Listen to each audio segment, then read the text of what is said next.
היו הייתה פעם בממלכה קסומה ושמה אולפניזיה, מלכה מרושעת. היא הייתה אנוכית ואכזרית וחיה בפחד מתמיד שיום אחד בנה החורג יתחתן והיא תאבד את מלכותה לנצח.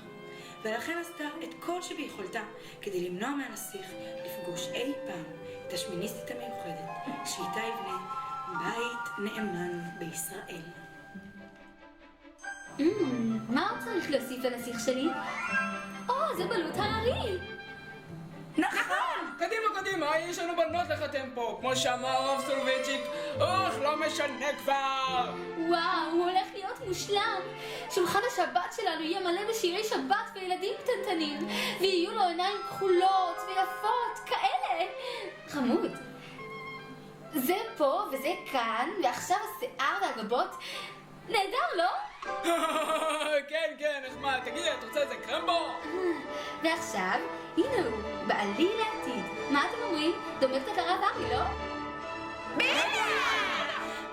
לא! מה קרה, צדיקה? שכחתי את הכיפה. אבל הוא חייב כיפה? ברור. כשצדיק יגיע, ואז תתארסו, יש משהו לעשות עוד לפני שתתחתנו. תמשכו בזנב אחד לשני? תאכלו גלגל בוץ?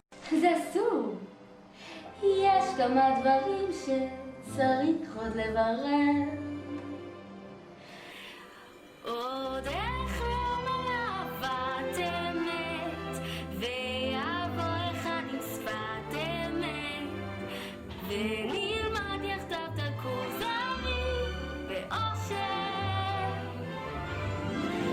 הוא יהיה גבוה איש צבא, בני 18 לחופה, שמור נגיעה לפני שנתחתן. חסר גלגל, אני גלגל. אם אנחנו רוצים למצוא את הבחור המושלם, נזדקק לעוד כמה עוזרים.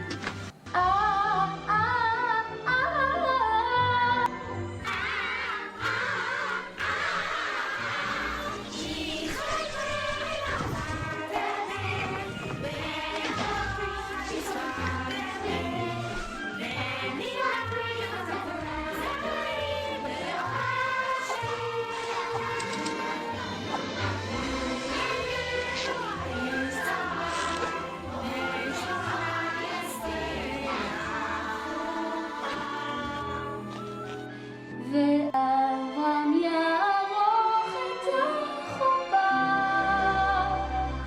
והרב יוסי יהיה מאושר.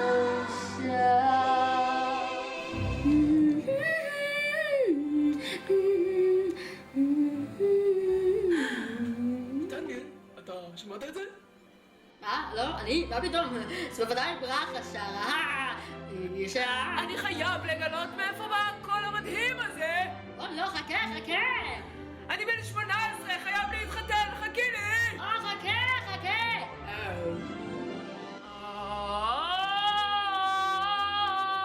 שפת אמת. אל חשש, זאתי החביבה, אני כאן. תפסי, הנה, תפסי, אוי. הצילו! דוג, אני מגיע, הנה, תפסי הרבה, איי. אני שומרת נגיעה. זה אסור. כן, זה אסור. איך קוראים לך? ג'ווה! נתחתן בבוקר.